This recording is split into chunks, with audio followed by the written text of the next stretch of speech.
Halo dulur dan kawan-kawan, di masa PPKM yang terus diperpanjang, rasanya tak kuat hati bila diri ini terus menahan diri untuk menapaki jalur pendakian. Lama tak bersua dengan alam, akhirnya saya mencari informasi di grup pendakian di WhatsApp saya. Ada seseorang teman mengabarkan bahwa ada beberapa jalur pendakian yang dibuka. Kami pun langsung bergegas mempersiapkan barang-barang, perlengkapan, logistik, yang pastinya di masa pandemi seperti sekarang, setiap pendaki diwajibkan membawa surat keterangan sehat dari dokter.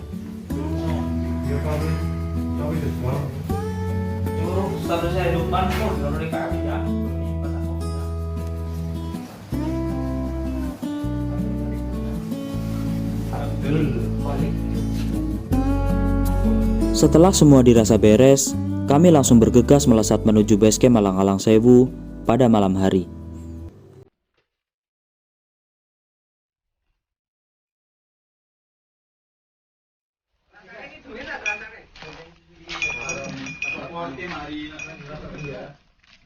Akhirnya kita sampai di Alang-Alang Sewu. basecamp Alang-Alang Sewu.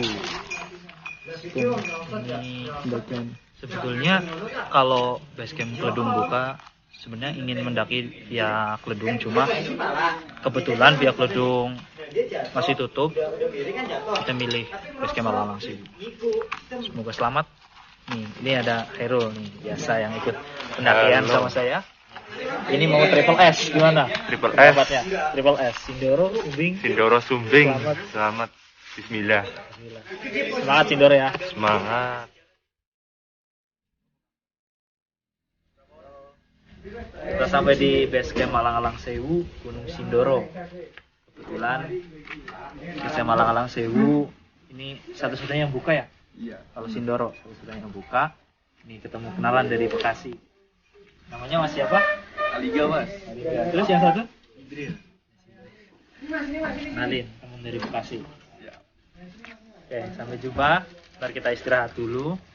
Nunggu besok pagi kita regis. Habis itu Sabtu pagi kita mulai mendaki. Oke? Akhirnya, setelah berangkat dari Purbalingga dan menempuh perjalanan kira-kira 1,5 jam, kami kini sampai di basecamp Alang-Alang Sewu. Kami pun langsung bergegas masuk mencari tempat untuk merebahkan badan. Karena di lantai 1 penuh, kami akhirnya memilih tempat di lantai 2, yang kami berharap ada tempat untuk kami bermalam. Kita ini mau istirahat sekarang jam 11:46. Kita lagi di lantai 2. Jangan keras-keras ya, soalnya sudah banyak yang tidur. Kita mau lagi bikin air panas, mau kopi, sama bikin susu. Itu bikin masalah cenat.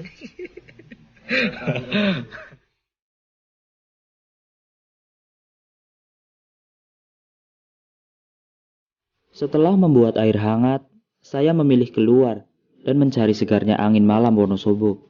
Tanpa terasa, kini telah larut malam. Kami akhirnya memilih untuk beristirahat. Aku berharap tidur malam ini nyenyak, karena esok kita akan berjalan di trek pendakian. Dan tanpa terasa, azan subuh pun telah berkumandang. Musuh tuan ya, Mas?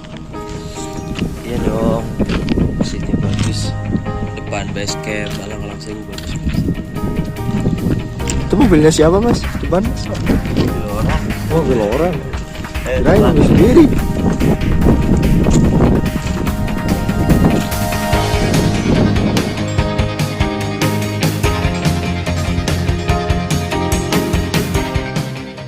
Setelah kami menunaikan sholat subuh, kami bergegas keluar dan mencari minimarket terdekat untuk membeli tambahan logistik yang kurang.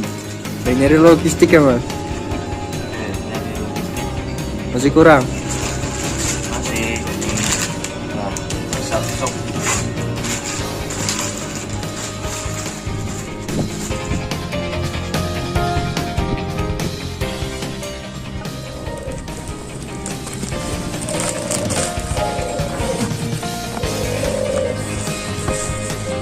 Halo, kita lagi packing, sebentar lagi kita berangkat. Insya Allah ini udah jam 6.47, regis nanti jam 7. Udah siap pendakian. Paling ntar mulai jalan jam 8. Kita mau menuin logistik, kita masih kekurangan sayur. Nanti kita beli sayur di depan.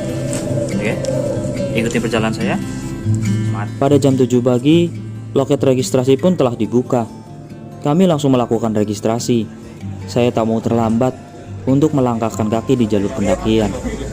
Sampai ke pos 3 ini kan ada 15 patok.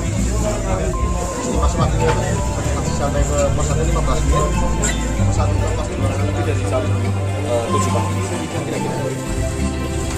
Misal evakuasi yang bisa diatasi sendiri, misal kram, seleo, sakit perut atau hal lain yang bisa diatasi. Misal emergensi berat bisa diatasi. Oh iya, jangan lupa untuk sarapan. Sebagai cadangan tenaga, orang pintar bilang kan, logika tanpa logistik sama dengan anarki. Seberes kami sarapan, kami langsung bersiap untuk memulai pendakian.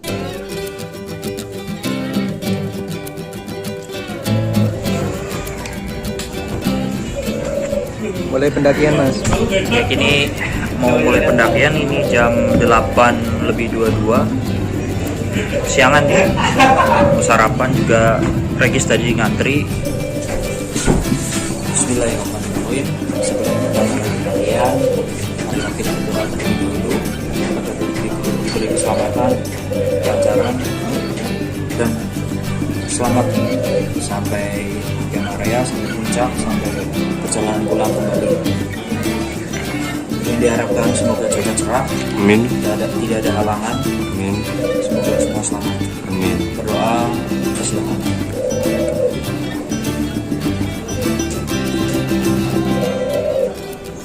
Berdoa tak pernah selesai. Sindoro, ya. Setelah doa bersama, kami langsung bergegas turun. Mengingat mentari kini telah meninggi, bisa dibayangkan panasnya seperti apa ketika kita berjalan di perkebunan tembakau warga. Setelah keluar dari base camp, kami berjalan menyusuri pemukiman warga terlebih dahulu. Angin terbilang kencang bagi ini, dan yang membuat hati saya lebih senang, betapa ramahnya orang-orang di dusun Anggrung Gondok ini. Sebenarnya ada jasa ojek yang bisa kami manfaatkan, tapi kami sepakat untuk berjalan dari base camp ke batas ojek sebagai pemanasan kaki. Cuaca kali ini panas. Ini resiko ketika kita mulai pendakian. Udah lewat jam 8. Resiko di jalan ini, ya ini panasnya terasa. Sebenarnya kalau kita mendaki lebih awal, kita masuk ke daerah Pinusan itu keadaan masih masih seger, belum panas banget. Tapi nggak apa-apa lah, pengalaman. Kosong negeri. Hore. Dan benar saja, ketika kita berjalan di kebun tembakau warga, panas sinar matahari kini membakar kulit yang tipis ini.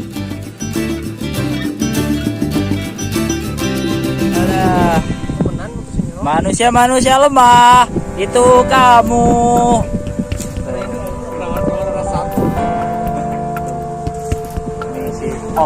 Hol. Akhirnya bisa muncak.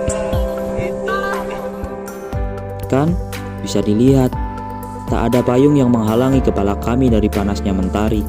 Setelah beberapa lama berjalan, kami akhirnya sampai di batas ojek. Dan setelah ini, kami mulai memasuki trek yang didominasi dengan pohon-pohon tinggi. Di batas ojek, kami hanya beristirahat untuk mengambil gambar. Selanjutnya, kini kami kembali menyusuri trek pendakian. Rumput-rumput ilalang ada di sebelah kanan dan kiri jalur pendakian, bercampur dengan pohon tinggi yang membuat hati ini lebih bersyukur. Mentari tak langsung memaparkan sinarnya ke kulit yang telah gosong ini. Kami telah melewati patok 1, Wiwitan.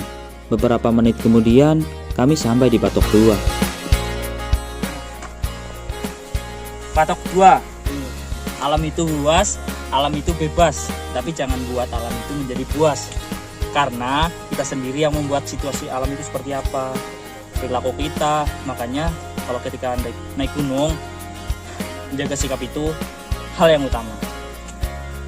Jangan lupa, setiap tempat kita pasti punya adab, punya peraturan. Yang pastinya kalau kita menaati peraturan tersebut, kita pasti akan aman, akan selamat. Oke? Pelosok negeri. Hore. Ore ore ore. Kenalan sama ketemu dari rombongan dari mana, Mas? Saya mah Cilacap, Cilacap, itu Tasik. yang Tasik. Oh, itu Tasik tuh. Namanya Mas siapa? Ikut. Oh, Tasik. Ini Cilacap. Mas Acil. Mas Acil, panggilnya Mas Acil. Ini senior.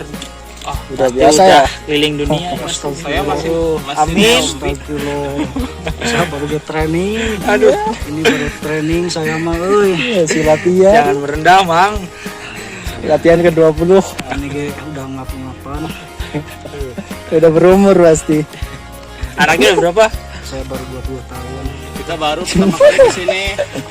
Saya baru pertama. Kita baru pertama kali ke sini. Iya. Nggak tahu trek. Sama kita juga. Pasti. Satu kali. Oh, lewat jalur yang lain. Pledung, si Gedang, pasti.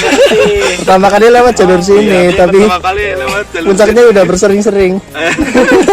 Puncaknya masih tetap sama sih di atas. Kami sekarang tak lagi bertiga. Kami sekarang berlima. Kami mendapatkan teman baru, Bang Iput dari Tasik dan Bang Acil dari Cilacap. Mereka sedang melalang buana ke pelosok negeri. Dan sekarang bertemu dengan rombongan kami.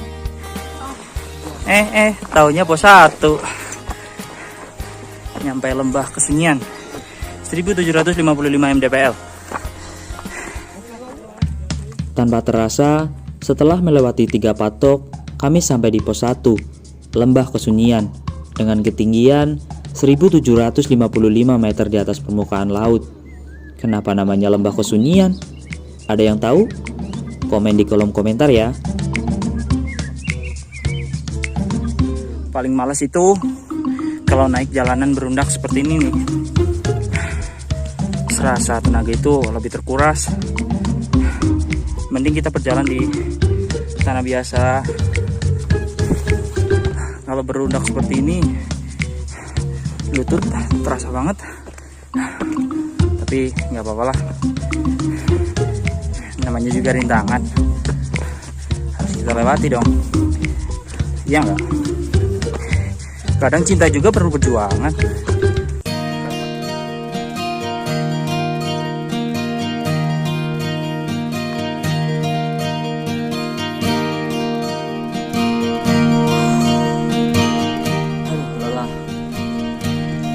Kadang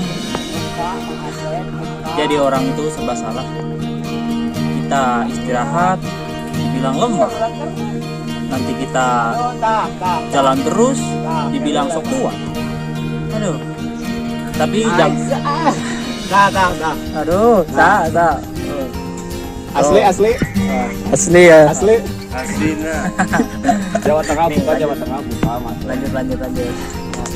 Jadi sebenarnya itu jangan dengarkan omongan orang, karena diri kita sendiri yang tahu batasan misi kita.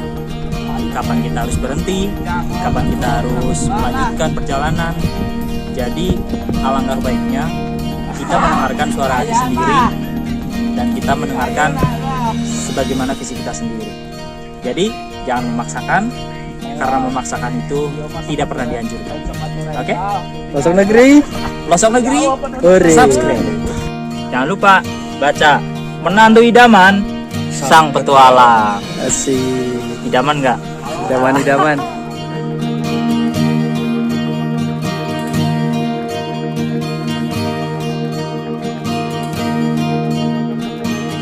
Sampai patok 6, istirahat adalah bagian dari perjuangan. Makanya kalau saya ingin disebut sebagai pejuang, saya harus banyak-banyak beristirahat. Setuju nggak?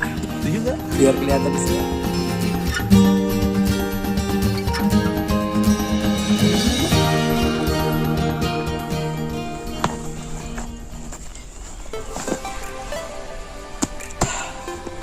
Nyampe mata air, nanti kita mengisi. Tadi ada botol kosong yang belum diisi. Lumayan buat nambah-nambah beban hidup. Pos 2 di sebelah mana, Mas? Kalau pos 2 kira-kira 5 menit lagi sampai. 5 menit lagi. Pokoknya cuma naik doang yang fokus gua.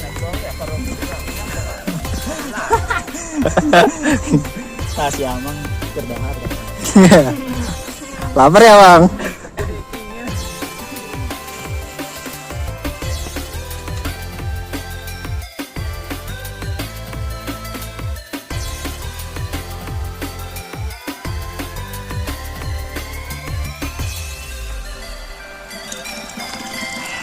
Lagi ngapain bang? Oh ini lagi ngisi air.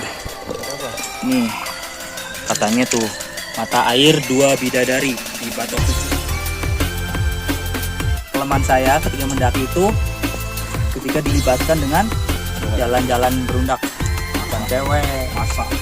Jalan berudak bukannya lebih gampang? Enggak, kalau jalan berundak itu membuat lutut itu lebih kerasa seperti kita naik tangga tuh. Lebih baik kita berjalan di area yang biasa, datar, jalan alami. Kalau berundak seperti ini membuat kaki lebih capek. Makanya dari tadi saya tertinggal di belakang. Sebenarnya saya tidak ingin menjadi sweeper di belakang, cuma karena capek, tidak kuat. Sebenarnya saya karena tidak kuat, bukan karena saya kuat menjadi sweeper. Malasnya ketika kaki melangkah di jalur pendakian yang berundak, lutut lebih terasa begal. Entah tersugesti oleh pikiran atau bagaimana, benar saja, lutut kanan bagian belakang terasa sakit. Ampun dah. Terbayang di antara celah pepohonan, ternyata mentari telah tepat di atas kepala. Itu tandanya waktu zuhur telah tiba. Dalam kondisi seperti apapun, kewajiban adalah sesuatu hal yang harus dilakukan.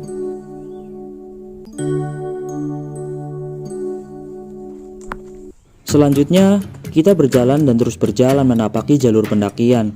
Trek didominasi dengan tanah dan kerikil. Beberapa kali saya terpeleset karena menginjak kerikil. Betapa kurang fokusnya diri saya. Kurang minum nampaknya. Ada aku, hehehe. Tampak ramai pendaki di sini dan terbentang lahan luas untuk mendirikan tenda. Rasanya sekarang sampai pos 2. Akhirnya sampai lembah Kartesinan 2062 di atas UMK MDPL UMR MDPL.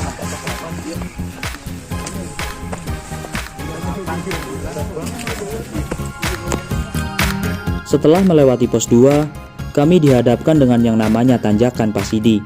Tanjakan yang menukik tajam, yang lebih melelahkan lagi, treknya berundak. Inilah proses untuk mencapai tujuan hidup kita. Alam akan menyeleksi siapa yang berjuang setengah-setengah dan siapa yang benar-benar yakin dengan tujuannya.